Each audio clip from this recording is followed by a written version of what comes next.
Oke, halo adik-adik, ketemu lagi bersama saya Kak Anarifa, Tutor Sejarahnya Bridge Indonesia. Pada kesempatan kali ini kita akan bahas beberapa latihan soal seperti kesempatan yang kemarin adik-adik. Kita ulas bersama beberapa latihan soal nanti. Terus semangat belajar adik-adik di rumah, meskipun hari-hari ini kita ada wabah virus.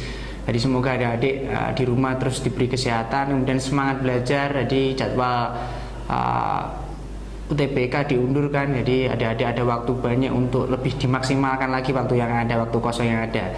Oke, kita mulai adik-adik. Soal pembahasan yang pertama, peranan UNTEA dalam menyelesaikan masalah Irian Barat adalah option yang A, badan penengah antara Amerika dengan Belanda mengenai masalah Irian Barat. B, penguasa pelaksana pemerintah sementara PBB di Irian Barat. Option C, tentara PBB yang diberi tugas mengatur pasukan pembebasan Irian Barat. Option D, tentara PBB yang diberi tugas mengatur pasukan pembebasan Irian Barat. Atau option yang E, menyerukan Trikora ke seluruh wilayah Indonesia oleh PBB. Option yang paling tepat untuk soal nomor 1 adalah option yang B adik-adik.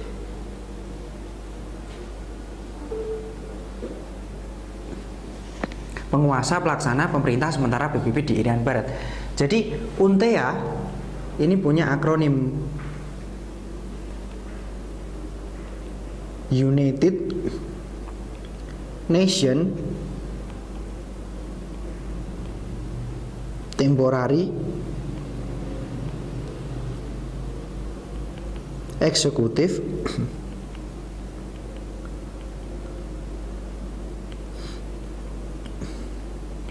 Authority, United Nation Temporary Executive Authority, yang di bawah kendali dari Sekjen PBB adik-adik, yang berada di bawah kendali dari Sekjen PBB.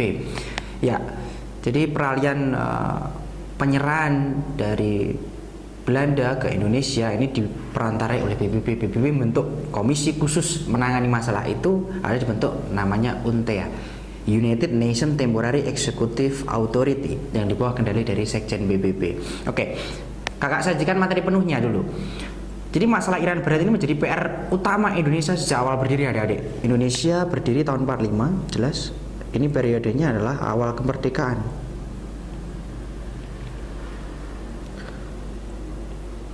Periode awal kemerdekaan. Tahunnya 45, ingat, sampai 49. Kemudian masuk ke periode RIS 49, 50. Masuk ke demokrasi liberal, kita ingat tahunnya 50 sampai 59 adik-adik. Dan terakhir demokrasi terpimpin, karena masalah Papua ini tertuntaskan ketika masa demokrasi terpimpin adik-adik. Ingat materinya.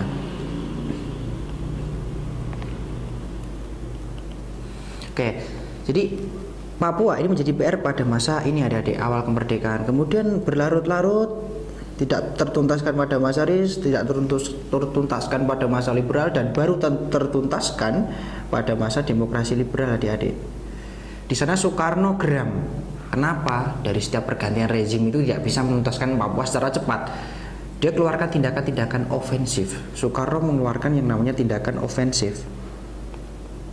Tindakan ofensif dikeluarkan ketika itu oleh Soekarno, yang dinamakan Trikora, Trikomando Rakyat. Pada tahun 61 instruksi itu dia keluarkan, dia ungkapkan di depan pers. Kemudian juga ada Operasi Mandala.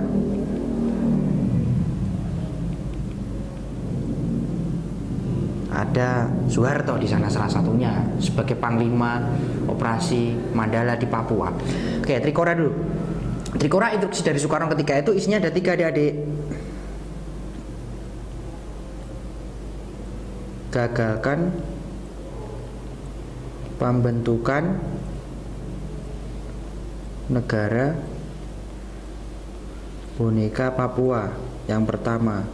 Yang kedua, kibarkan sang merah putih di Papua. Dan yang terakhir adalah bersiaplah untuk mobilisasi umum. Mobilisasi umum ini maksudnya adalah pengerahan massa sebanyak-banyaknya untuk dijadikan sukarelawan menggempur Belanda di Papua. Kemudian dimanifestasikan lagi penjabaran dari Trikora ini melalui operasi Mandala. Pak Harto di sana yang bertugas melaksanakan operasi diantaranya. Tahapannya nanti ada infiltrasi, eksploitasi, dan konsolidasi. Tahapan-tahapan operasi militer ketika kita ingin mengambil alih Papua dengan operasi militer yang dipimpin oleh Pak Harto ketika itu. Ada operasi Mandala di sana. Oke, saya kira itu adik-adik materi yang bisa kakak sajikan pembahasannya untuk pembahasan soal nomor 1. Oke, jawaban yang paling tepat kita kunci option yang B, penguasa, pelaksana, pemerintah sementara PBB di Irian Barat. United Nations Temporary Executive Authority di bawah kendali dari PBB. Jadi jembatan diserahkannya Papua ke Indonesia oleh Belanda melalui Komisi Jasa PBB yang bernama UNTEA ini. Oke, kita lanjut ke soal berikutnya adik-adik. Masuk ke soal pembahasan nomor 2. Kakak bacakan dulu soalnya. Pada masa demokrasi liberal dilaksanakan kerjasama ekonomi Indonesia dengan Amerika Serikat. Menteri Luar Negeri Subarjo menandatangani nota kerjasama Mutual Security Act dengan Merle Cochrane yang menimbulkan penafsiran adanya penyelewengan dalam pelaksanaan politik luar negeri Indonesia. Akibatnya, titik. Option yang A, Indonesia dijauhi oleh Uni Soviet.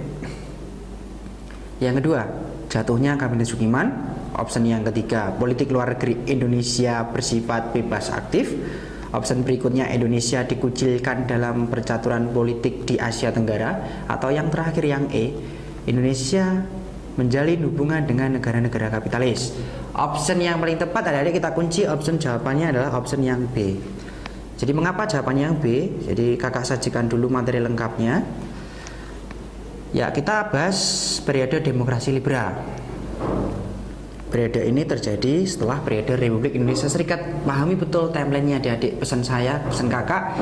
Jadi adik-adik nggak dituntut untuk hafal saja. Jadi adik-adik harus tahu periodisasinya. Peristiwa ini terletak di periodisasi pembabakan apa, adik-adik harus tahu.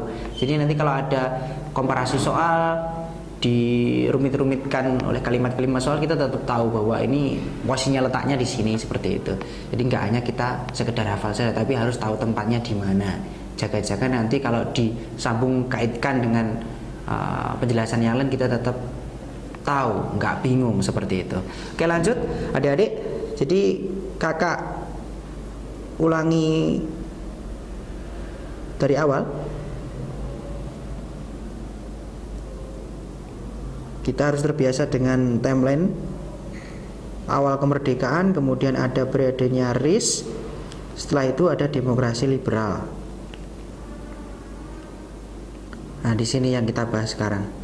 Periodenya jelas 50 sampai 59. Demokrasi liberal. Kita menggunakan sistemnya barat ketika itu adik-adik. Sistem kita adalah parlementer, kendali pemerintahan itu dipegang oleh Perdana Menteri. Jadi pada masa ini kendali pemerintahan dipegang oleh Perdana Menteri. Ada banyak Perdana Menteri yang berkuasa pada waktu itu dari periode 50 sampai 59. Rumusnya adalah begini.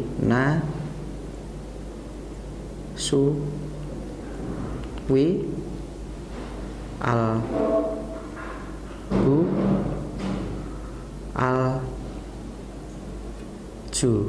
Jadi rumusnya begini adik-adik. Natsir, Sukiman, Wilopo, Ali, Burhanuddin, Ali, dan Juanda.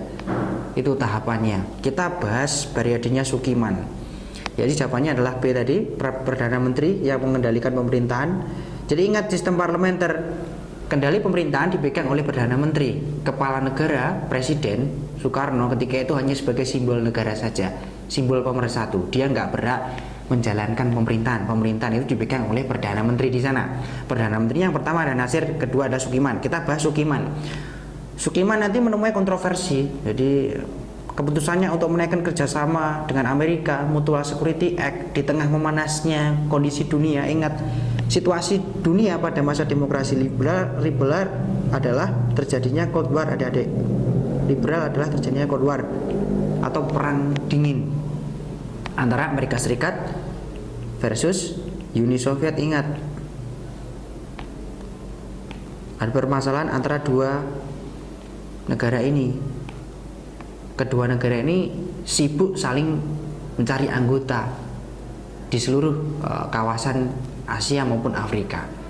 Efeknya nanti menimbulkan perpecahan di wilayah-wilayah Asia maupun Afrika. Asia banyak menjadi korban, Korea Utara dan Selatan pecah.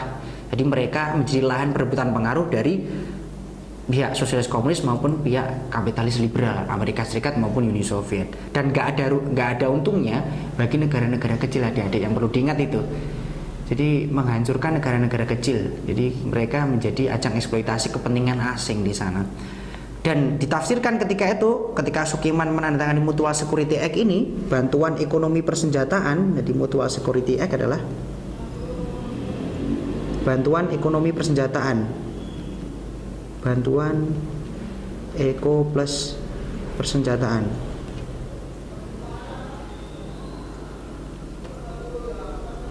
Tindakan ini ditafsirkan melanggar haluan politik luar negeri bebas aktif yang Indonesia anut, sehingga itulah yang menjadi latar belakang utama dijatuhkannya Kabinet Sukiman. Oke, cukup adik-adik, kakak rasa pembahasan untuk soal nomor 2.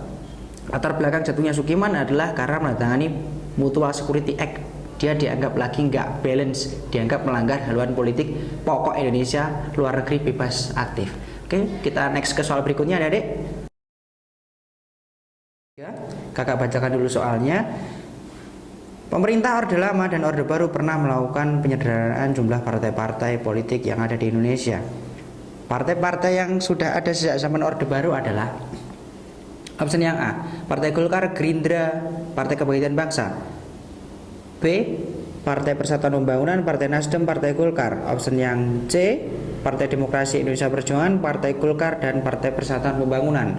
Option yang D, Partai Solidaritas Indonesia, Partai Demokrasi Indonesia Pembangunan Perjuangan, kemudian Partai Berkarya.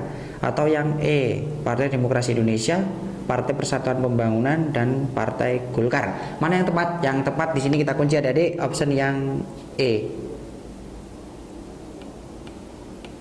Oke, kita kunci, adik-adik, option yang paling tepat adalah option yang E, Partai Demokrasi Indonesia, PDI. Kemudian ada P3. Kemudian yang terakhir ada Golkar, adik-adik. Ada 3 ini. Lucunya Pak Harto nggak mau mengatakan si Golkar ini adalah partai. Jadi dia mengatakan ada 2 partai dan 1 golongan kekaryaan atau Golkar. Jadi Pak Harto ngotot nggak mau menyebut itu partai, padahal itu sebenarnya partai. Oke, kakak tambah penjelasannya. Jadi Pak Harto itu menerapkan yang namanya asas tunggal, adik-adik.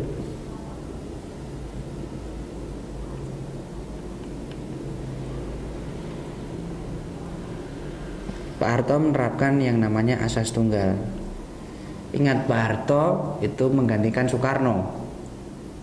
Di akhir tahun 65 ada kisruh gonjang-ganjing G30 SPKI, kemudian Pak Harto diberi super semar dan menggantikan kuasa Soekarno. Kemudian Pak Harto menafsirkan bahwa terlalu banyak partai itu nggak efektif, terlalu sering cekcok sendiri mereka, menimbulkan ekonomi negara itu terabaikan. Ya memang benar, kalau situasi politik nggak menentu pasti ekonomi yang jadi imbas. Makanya wajar kalau Pak Harto menerapkan yang namanya asas tunggal. Ormas dan partai politik harus nurut pada pemerintah. Ideologi mereka harus berdasarkan Pancasila, seperti itu. Partai-partai era Soekarno kalau mau ikut zamannya Pak Harto yang beraliran nasionalis dan non-Islam harus ngumpul di PDI, adik-adik. PDI ini adalah perkumpulan dari, kakak perjelas di sini, ada PNI, ada Murba, Jadi merupakan fusi dari PNI, Murba, IPKI, ada Parkindo, ada Partai Katolik juga, Partai Nasionalis, dan Partai Non-Islam. Itu fusi dari PDI. Jadi bukan PDIP ya, ini PDI. PDIP, kemudian Partai Berkarya, Partai Kebangkitan Bangsa, Gerindra, kemudian ada apa lagi tadi? Nasdem. Itu adalah partai-partai yang muncul berdiri pasca reformasi. Baru-baru ini mereka berdiri. Jadi yang ada pada masa Pak Harto ada 3 tadi ya, PDI, P3, dan Golkar. Oke, kita masuk ke P3. Ada NU pertama, ada PSII, Partai Syarikat Islam Indonesia. Kemudian ada Parmusi, ada juga Perti adik-adik. Ini adalah fusi dari P3. Dan terakhir Golkar, itu golongan kekaryaan partai pemerintah pada masa Pak Harto. Oke, asas tunggal. Jadi kembali lagi ke asas tunggal. Asas tunggal ini berkaitan dengan trilogi pembangunan program besarnya Pak Harto, Pak adik-adik. Trilogi pembangunan. Jadi program besarnya Pak Harto ini ada trilogi pembangunan, ada adik-adik. Yang pertama adalah stabilitas politik. Stabilitas politik. Yang kedua ada pertumbuhan ekonomi. Yang ketiga ada pemerataan pembangunan.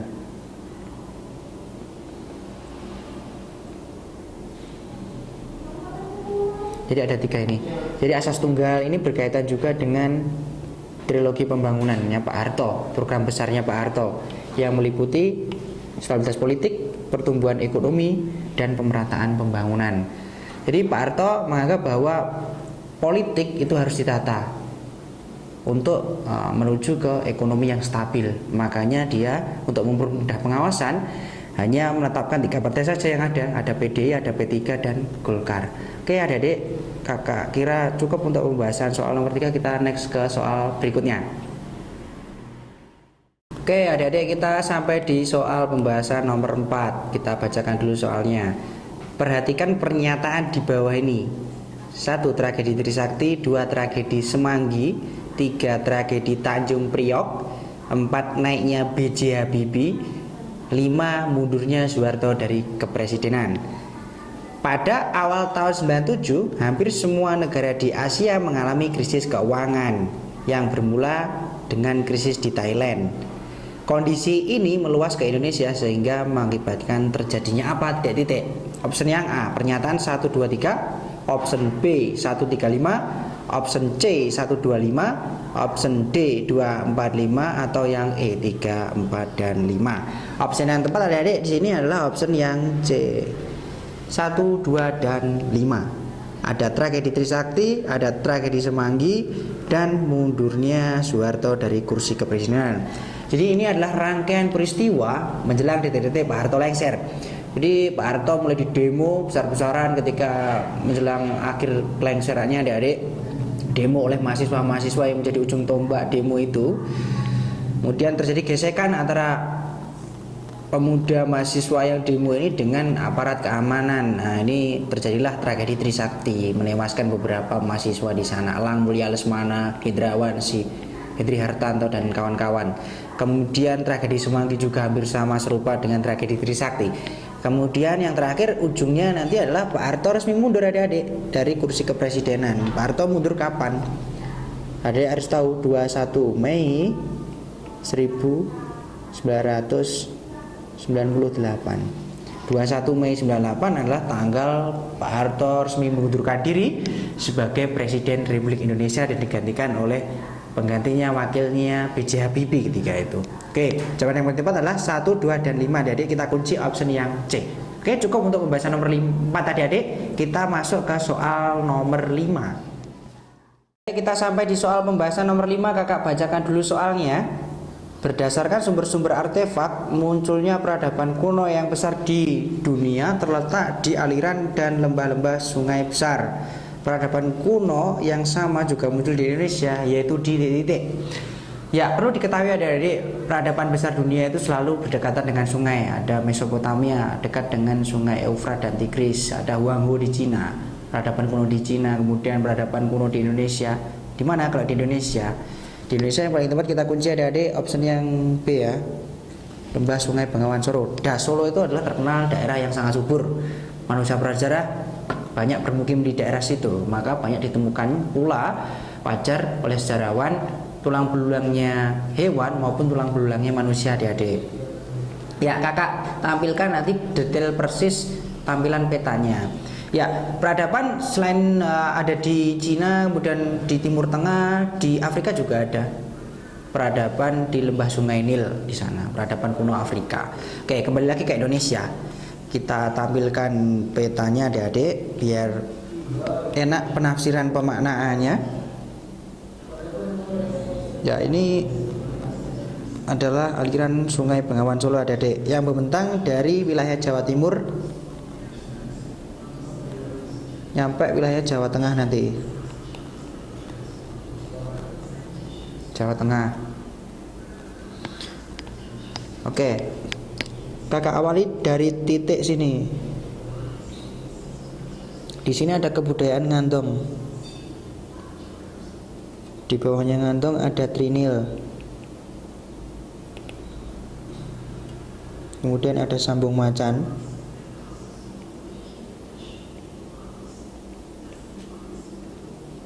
Sambung Macan. Kemudian nanti berujung di Sangiran adik-adik. Siapa yang nggak kenal Sangiran? Di sana ada Museum Purba Sangiran, Museum Manusia Prasejarah Sangiran. Ya, titik-titik ini adalah titik-titik banyak ditemukannya tulang belulang sisa manusia prasejarah. Ya, tambahan di sini ada Gunung Wilis. Gunung Wilis. Kakak Rat, maaf, Gunung Lawu. Kakak Ralat, Gunung Lawu ya.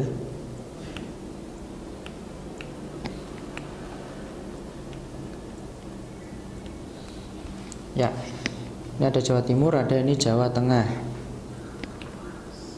Oke, titik-titik inilah ditemukan banyak flora dan fauna adik-adik. Fauna dan manusia. Manusia prasejarah. Jadi banyak ditemukan oleh sejarawan, ada tulang belulang fauna, hewan maupun manusia prasejarah yang tersebar dari Ngandong, Trinil di wilayah Ngawi, kemudian ada Sambung Macan, Sangiran di wilayah Jawa Tengah. Jadi itu kalau dipetakan secara detail, di sini ada Gunung Lawu perbatasan Jawa Timur dan Jawa Tengah. Jadi opsi yang paling tepat kita kunci opsi yang B adik-adik, aliran lembah Sungai Bengawan Solo di Jawa Tengah. Itu merupakan peradaban kuno yang ada di Indonesia, di mana ditemukan banyak fauna maupun sisa tulang belulang manusia prasejarah di sana, mulai dari Ngandong, Trinil, Sambung Macan sampai Sangiran. Oke, cukup adik-adik untuk pembahasan soal nomor 5. Kita next ke soal berikutnya.